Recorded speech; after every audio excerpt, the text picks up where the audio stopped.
Bulletin का बाकायदा आगाज करते हैं। सबसे पहले बात करते हैं आईजी पंजाब इनाम गनी की हाईकोर्ट आमद हुई है।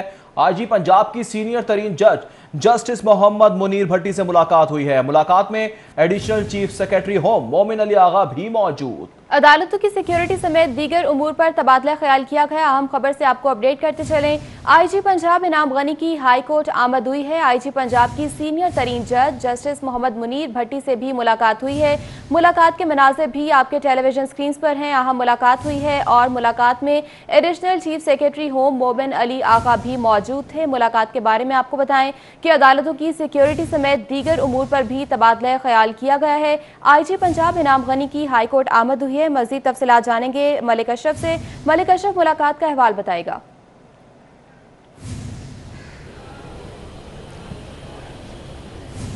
जी, इस वक्त लाहौर हाई कोर्ट के सीनियर तीन जज जस्टिस मोहम्मद अमीर भट्टी से आईजी पंजाब इनाम गनी मुलाकात कर रहे हैं और इस मुलाकात में एडिशनल चीफ सेक्रेटरी होम मोमिन अली आगा भी मौजूद हैं। ज़रा के मुताबिक आईजी और additional chief secretary home senior तीन जज जस्टिस मोहम्मद अमीर भट्टी से अदालतों की सिक्योरिटी के हवाले से तबादला ख्याल कर रहे हैं।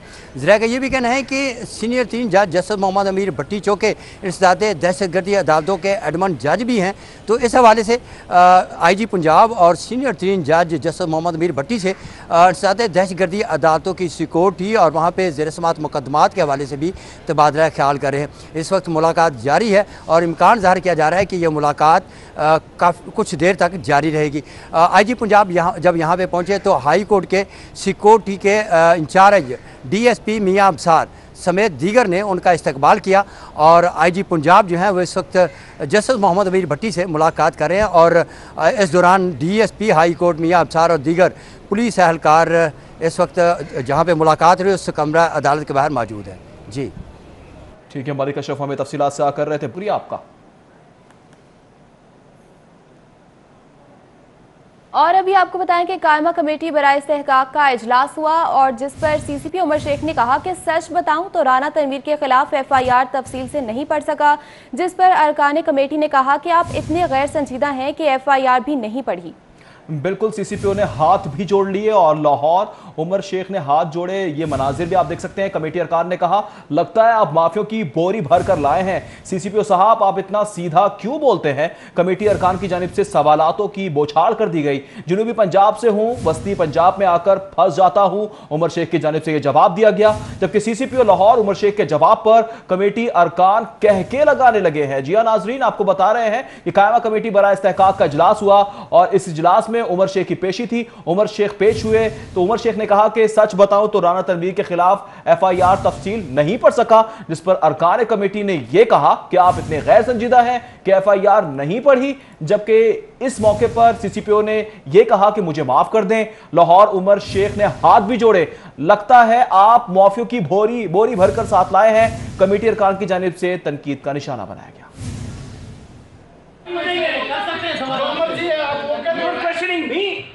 You are appearing before the parliamentary committee. You should address the chair. वहाँ से चेयर की Who the hell?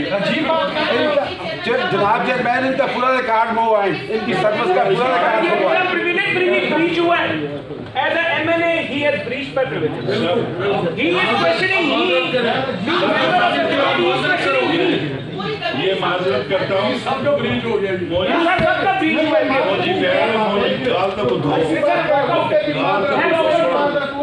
ये क्या मतलब है? हम यहाँ पे पेश हुए हैं। ये कोई बात है? हर जगह पर माजरत है कि मैं यहाँ पे कैसे पेश हुआ हूँ। मेरी बात है, आप मालिक हैं भाई। मालिक कोई नहीं है।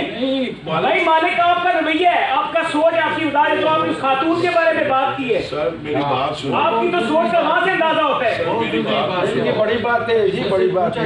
मेरी बात, मेरी This is not on. मेरी अर्ज पे सुनो। आपने यहाँ पे सबको समझ लिया कि हम यहाँ पे कोई जिसका मर्जी करें। मेरी अर्ज तो सुनिए, आपने मैं जवाब देता हूँ। वज़ीर आला लाहौर में सफाई की खराब सूरत हाल पर सख्त बरहम हो गए हैं। जबकि MD solid waste management company को ओहदे से हटाने का हुक्म जारी कर दिया। कूड़ा करकट को ठीक उठाना LWMC की जिम्मेदारी है। उस्मान बुज़दार की जानिब से इन ख्यालात का इजहार किया जा रहा है। वज़ीर आला पंजाब उस्मान बुज़दार ने मजीद कहा कि जीरो वेस्ट ऑपरेशन को यकीनी नहीं बनाया गया। सफाई के इंतजामात में कोताही हरगिज़ बर्दाश्त नहीं की जाएगी। ऐसा तसाहिल किसी भी सूरत में बर्दाश्त नहीं किया जाएगा। जबकि मजीद कहा कि अब गफलत की किसी पास गुंजाइश नहीं है, काम करने वाले ही पंजाब में रहेंगे। वज़ीर आला पंजाब उस्मान बुज़दार की जानिब से कहा गया। अभी वक्त हुआ है एक ब्रेक का। Welcome back. ब्रेक के बाद आपको एक बार फिर से बताएं कि आईजी पंजाब इनाम गनी की हाई कोर्ट आमद हुई है। आईजी पंजाब की सीनियर तरीन जज जस्टिस मोहम्मद अमीर भट्टी से मुलाकात हुई है। मुलाकात में एडिशनल चीफ सेक्रेटरी होम मोमिन अली आगा भी मौजूद थे। अदालतों की सिक्योरिटी समेत दीगर उमूर पर तबादला ख्याल किया गया है। जबकि आईजी पंजाब इनाम गनी की हाई कोर्ट आमद के मनाजिर आप देख सकते हैं। आईजी पंजाब की सीनियर तरीन जज जस्टिस मोहम्मद अमीर भट्टी से मुलाकात में एडिशनल चीफ सेक्रेटरी होम मोमिन अली आगा भी मौजूद थे। अदालतों की सिक्योरिटी समेत दीगर उमूर पर तबादला ख्याल किया गया।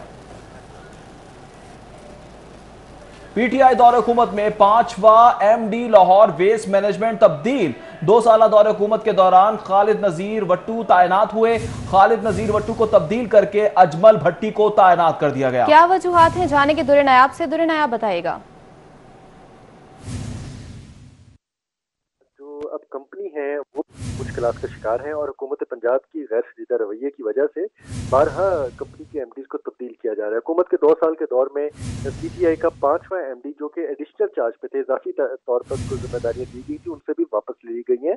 अब शाहजेब हसनैन को आज उनसे जिम्मेदारियां वापस लेने का जो है वो हुक्म दिया गया। इससे कबल खालिद नजीर वट्टू पहले इस दौरे हुकूमत के MD थे, उसके बाद अजमल भट्टी के बाद राव इम्तियाज और असलम राव उसके बाद आए, और उसके बाद जब फारिग किया चौथे MD को तो शाहजेब हसनैन को इजाफी चार्ज दिया जो उनसे वापस ले लिया गया है, और अब मुस्तकिल MD जो है वो कंपनी में नहीं है और ये सीट खाली है। जी बहुत शुक्रिया।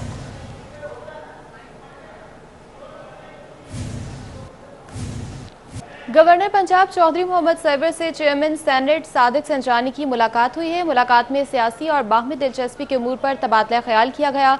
सादिक संजरानी की कोरोना वबा को रोकने के लिए पंजाब के इकदामात की तारीफ भी की गई है। आपको बताएं कि गवर्नर पंजाब चौधरी सरवर से चेयरमैन सेनेट सादिक संजरानी की मुलाकात हुई है। मुलाकात के मनाज़िर भी आपके टेलीविजन स्क्रीन पर हैं। जबकि मुलाकात में सियासी और बाहमी दिलचस्पी के उमूर पर तबादला ख्याल किया गया। सादिक संजरानी की कोरोना वबा को रोकने के लिए पंजाब के इकदामात की तारीफ भी की गई है। अहम मुलाकात हुई है गवर्नर पंजाब और चेयरमैन सेनेट सादिक संजरानी के हमरा। मवासलात और तामीरात में बरसों से पड़ी खाली पोस्टों पर नई भर्तियों की मंजूरी। महकमा मवासलात में शोबा आर्किटेक्चर में 65 नई भर्तियों की मंजूरी दे दी गई। मजीद तफसीलात जाने के अलीरामे से। अलीरामे अपडेट कीजिएगा। महकमा मवासलात और तामीरात की तरफ से एक समरी ऐवान वज़ीर आला को अरसाल की गई कि उनका एक शोबा आर्किटेक्चर है, वहाँ पर मुतअद्दिद ऐसी पोस्टें वो अरसा दराज से खाली हैं और उनको पुर करने के हवाले से एक मंजूरी हुकूमत पंजाब दे, क्योंकि हुकूमत पंजाब की तरफ से मुख्तलिफ नई भर्तियों पर पाबंदी आयद कर रखी है।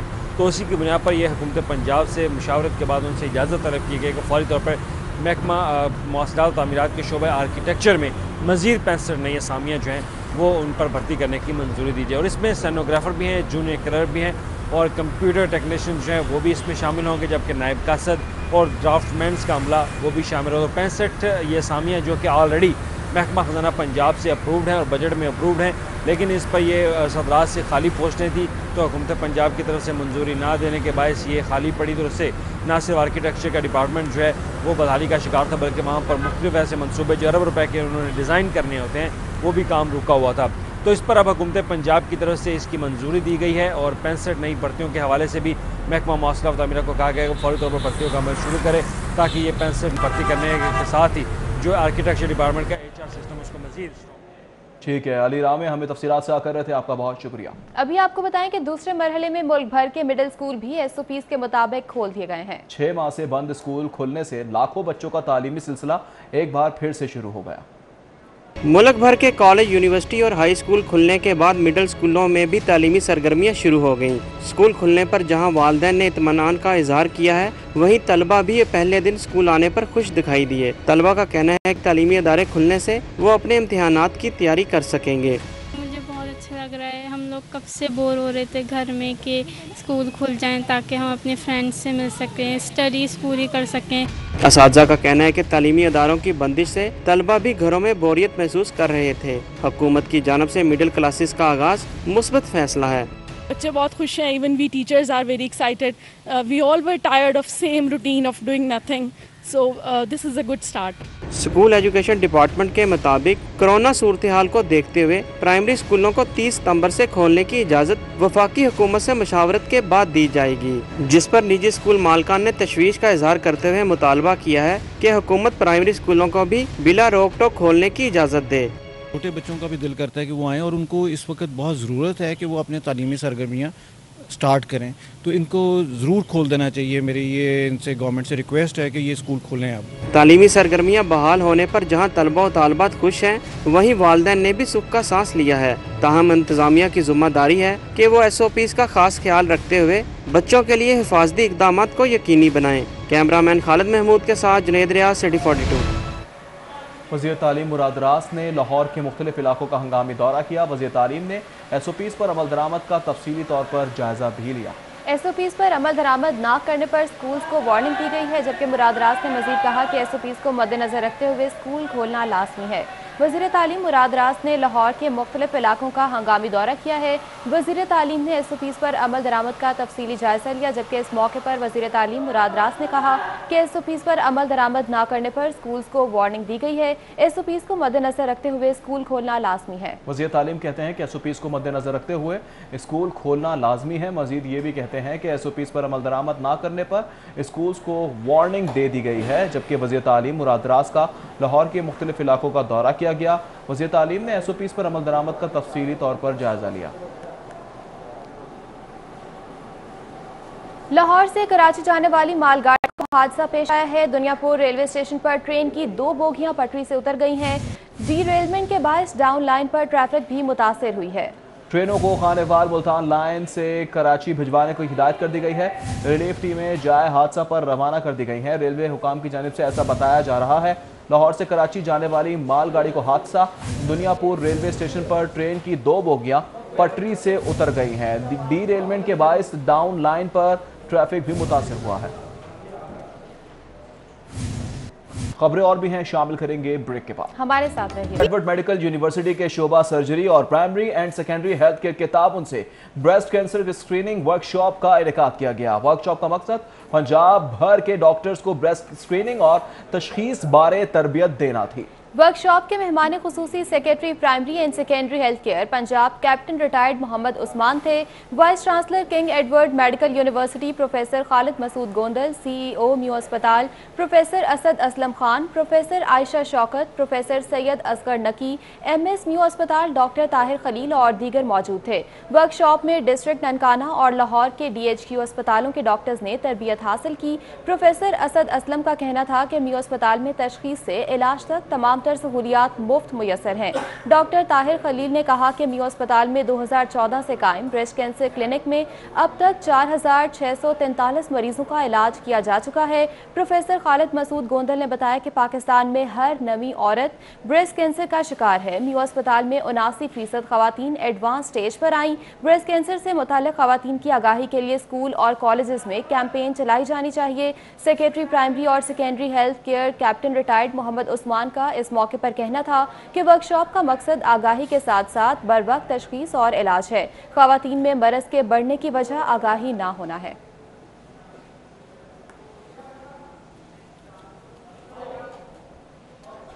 फ्लैटीज होटल्स ग्रुप में एक और शानदार होटल का इजाफा हुआ है। फ्लैटीज ग्रैंड होटल मरी अब्दुल्ला डेवलपर्स के माबैन MOU साइन हो चुका है। तकरीब में डायरेक्टर ऑपरेशन फ्लैटीज इरशाद भी अंजुम ने शिरकत की। Chairman Abdullah developers Mohammad Asghar, chief finance officer Mohammad Sajid भी शरीक हुए।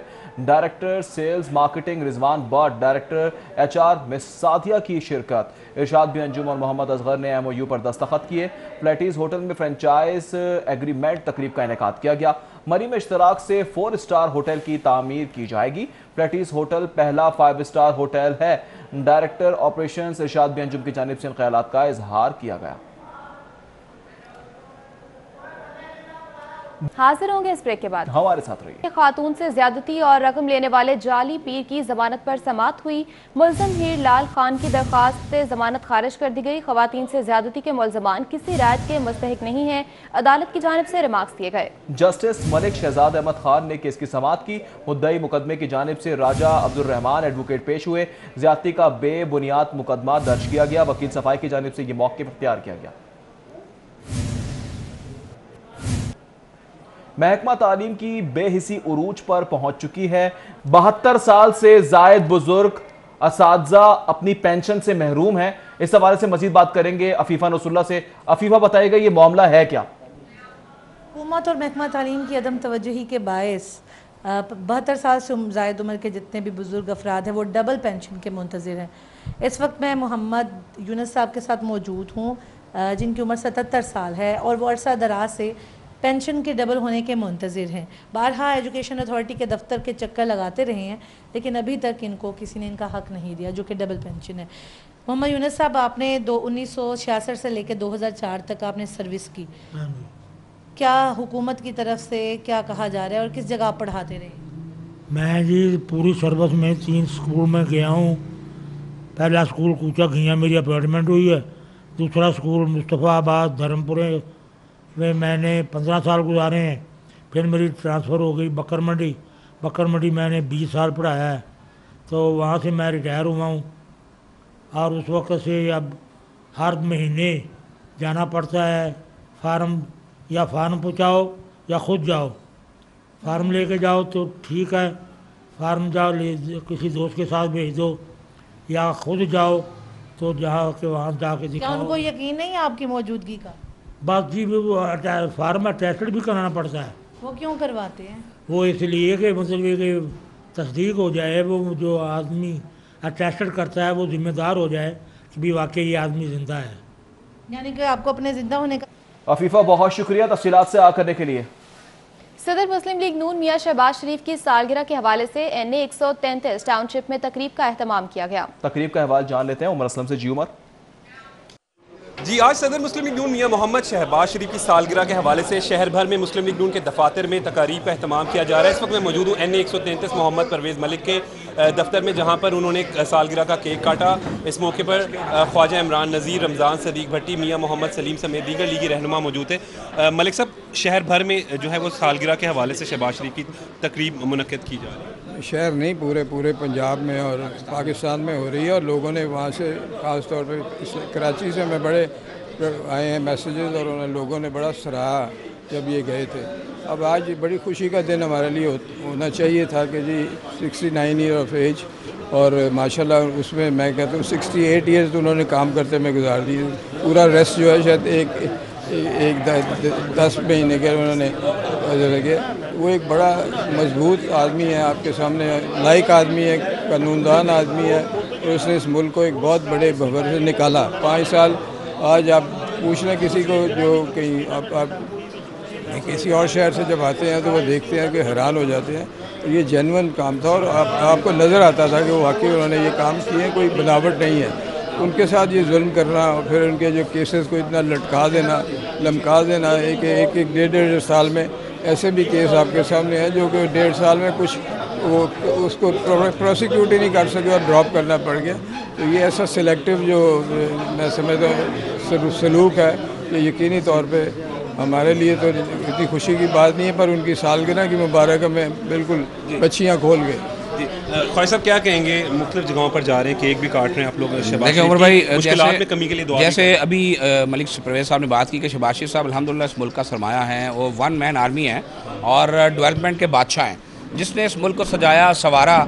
उसके साथ आज ये सलूक किया जा रहा है कि उसको अदालतों में उसको और उसकी बेटियों को घसीटा जा रहा है। और एक बिजनेसमैन जो 1935 में पाकिस्तान के टॉप बिजनेस यानी बरसगीर के टॉप बिजनेसमैन में शामिल थे और पाकिस्तान बनने के बाद पाकिस्तान की मेन स्ट्रीम में शामिल थे, उनसे ये पूछा जाए कि आपके सासे कैसे बढ़ गए। मैं तो बड़ा हैरान हूँ, जिनके लोग बाप सरकारी मुलाजमतों से निकाले गए, आज उनके पास 300 कनाल के घर है, बन्नी गाला महल हैं, उनसे कोई नहीं पूछता और वो लोग जिनकी जायदादें कहाँ से कहाँ पहुँच गई उनसे कोई नहीं पूछता। उनसे पूछा जाता है कि जिन्होंने 50 करोड़ रुपया शौकत खानम के लिए 1985 में बतौर इमदाद दिया था, बतौर चंदा दिया था। जो 50 करोड़ चंदा दे सकता है, मैं पीटीआई वालों से कहना चाहता हूँ कि अपने होश खोल के सोचो कि जो 50 करोड़ तुम्हारे लीडर को चंदा दे सकता है 1985 में, वो कितना अमीर होगा इलेक्शन सियासत में आने से पहले। तो ये तमाशा लगा हुआ है। यहाँ पर बड़ा शोर सुनते थे कि सबसे ज़्यादा टैक्स जो है जनाब जगीर तरीन देता है, वो फैसल वाडा चोर 1 रुपये का टैक्स नहीं देता, ये उस्मान बुजदार, ये एक। ठीक है उमर असलम, बहुत शुक्रिया तकरीर का अहवाल बताने के लिए। न्यूज़ स्टूडियो से फिल वक्त इतना ही।